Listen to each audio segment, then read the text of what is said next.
Apparti l-ġdida Sirte, rapportaġġ mill-Libja fl-aħħar sigħat kien iddominat minn filmati ta' raġel mixħud f'sodda f'koma.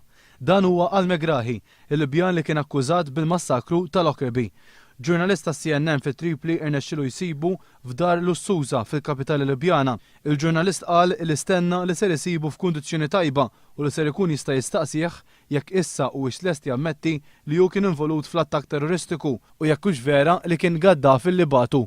Iżda dak li sab ma kienx Al-Megrahi f'saħħtu, iżda f'qiegħ ta' sodda f'koma. Raba tiegħu qalu li minħabba dak li għaddej m'għandhomx aċċess għal tabib u li qegħdin jirnexxielhom iżommuh ħaj billi jtuħ id-drib u l-ossiġnu. Il-kundizzjonijiet gravi ta' saħħtu, riżultat ta' kanċer fil-prostata, kienu waslu biex l-awtoritajiet Skoċċiżi jħalluh imur lura lejn Libja fl-2009. Iżda minn dak iż-żmien kienet għamet spekulazzjoni dwar kemm din il-marda kienet fil-verità terminali.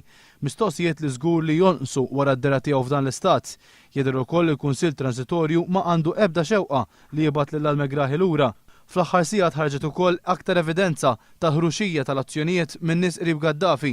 Seftura tat-tifel ta' Gaddafi spjegat kif il-mara ta' Hannibal Gaddafi għalin li magħha kienet taħdem billi tieħu ħsieb it-tfal kienet wadbitilha il-misħun jali fuqha.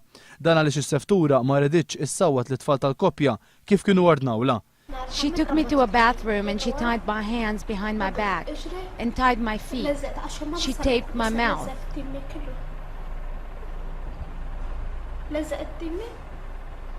And she started pouring the boiling water on my head like this.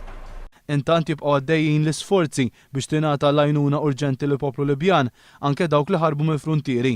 Statistika tal-Kummissjoni Ewropea turi li hemm mad 90,000 refuġjat Libjan li ħarġu mill-pajjiż tul il-konflitt. Sa issa kien ikkalkulat li l-Unjoni Ewropea diġà tat b'150 miljun euro f'għajnuna lill poplu Libjan.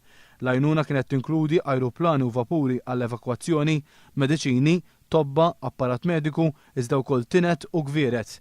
Skont il-Kummissjoni Ewropea, Malta tat iktar minn 400,000 euro f'servizzi ta' ajruplani għar repatriazzjoni.